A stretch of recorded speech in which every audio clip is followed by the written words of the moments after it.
के बयान का जवाब आपसे ले लूं मैं। उन्होंने कहा है कि जल्द ही चुनाव होंगे और उसके बाद रेल मंत्रालय टीएमसी के पास ही आएगा। ये कहकर उन्होंने क्या संकेत दिए हैं? क्या वो दोबारा कांग्रेस पार्टी का रुख करेंगे या फिर माना जा रहा है कि एनडीए के साथ जाने के लिए भी वो तैयार नजर आ रही हैं और इसके लिए उनकी तरफ से इस तरह के बयान दिए जा रहे हैं? ममता की पॉलिटिक्स थोड़ी ज्यादा कॉम्प्लिकेटेड है मेरे हिसाब से, लेकिन पॉलिटिकल नेचर के हिसाब से कांग्रेस से उनका कोई बैर नहीं है अभी तक।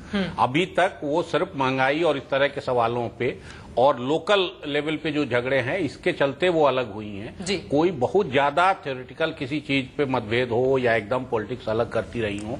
और दूसरा, कांग्रेस के लिए एक रास्ता वहां खुला हुआ है लेफ्ट से हाथ मिलाने का।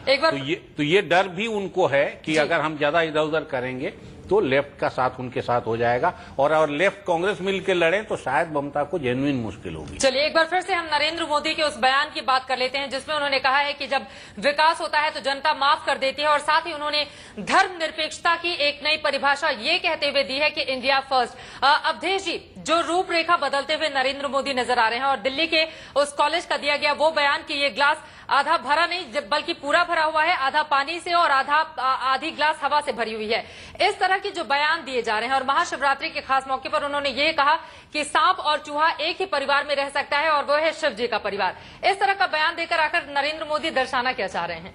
देखिए, इस समय नरेंद्र मोदी का लक्ष्य क्या है? उनका सबसे पहला लक्ष्य है कि उनके जो विरोधियों ने उन पर सांप्रदायिकता का आरोप लगाया हुआ है वो थोड़ा कम हो और एक राष्ट्रीय नेतृत्व के रूप में वो उभरे, भारत में भी और भारत के बाहर भी उनकी स्वीकृति बढ़े। तो ये दो लक्ष्यों को लेकर के उनके सारे बयान, उनके सारे काम होते हैं। अब वो जब भी बोलते हैं उसमें कुछ ऐसे शब्दावली लाते हैं जो कैची होते हैं और लोगों को अपनी ओर खींचते हैं। उसी प्रकार आज की है, जैसे आपने श्रीराम कॉलेज में जो उनका भाषण था उसमें कई शब्द बोले कि बाकी के लिए जो यंग है वो न्यू एज वोटर है, हमारे लिए वो न्यू एज पावर है। भारतीय जनता पार्टी में उन्होंने कहा कि यहाँ एक परिवार है जिसने नाइट वॉचमैन को बैठा दिया। बीजेपी और उसके समर्थकों की जीप पर ये चल रहा है नाइट वॉचमैन, और आज उन्होंने वही कह दिया कि भैया हमारे लिए तो सेकुलरिज्म मतलब भारत फर्स्ट, पहला भारत। अब देखिए, सेकुलरिज्म की इससे बढ़िया अगर देखा जाए, डॉक्टर साहब जरा बोल, इससे बढ़िया परिभाषा कुछ नहीं हो सकती अगर हम इसमें मीन मेक निकालें तो।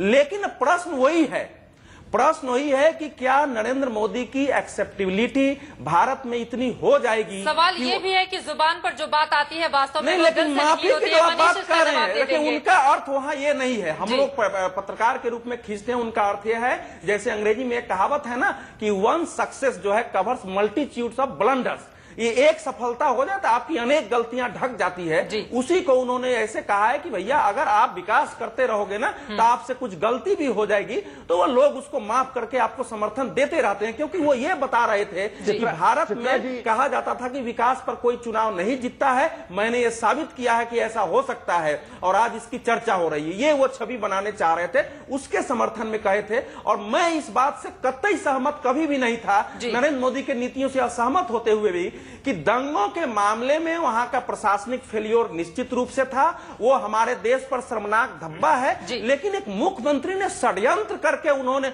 मुसलमानों को मरवाया होगा, इसके लिए वो माफी मांगे, इससे न मेरी पहले दिन सहमति थी और न आज हो सकती है। कहते ही नहीं उनसे, जब भी मुझे याद आता है इलेक्शन के दौरान भी, जरूरत क्यों नहीं है? आप अपने आप को देश का नेता प्रोजेक्ट कर रहे हो, जरूरत क्यों नहीं है? ये हमारी आपकी समझ है कि उस रूप में प्रोजेक्ट करना आवश्यक है। जब लाल कृष्ण आडवाणी रथ यात्रा लेके निकले थे, लगभग ऐसा ही वातावरण होता था।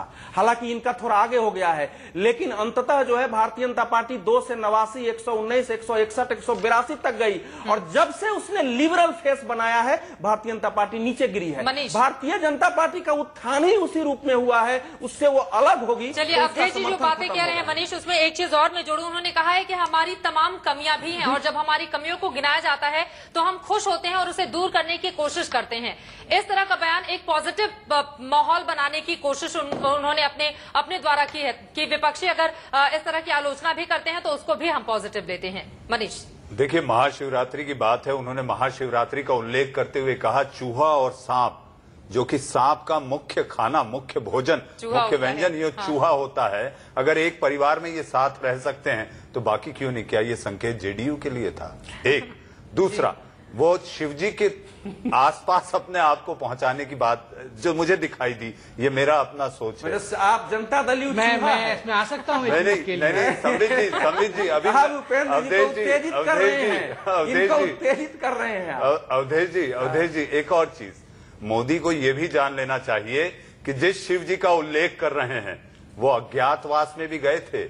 जब शनि उन पर भारी हुए थे तो गुफा में उन्हें वक्त गुजारना पड़ा था। क्या मोदी तैयार है?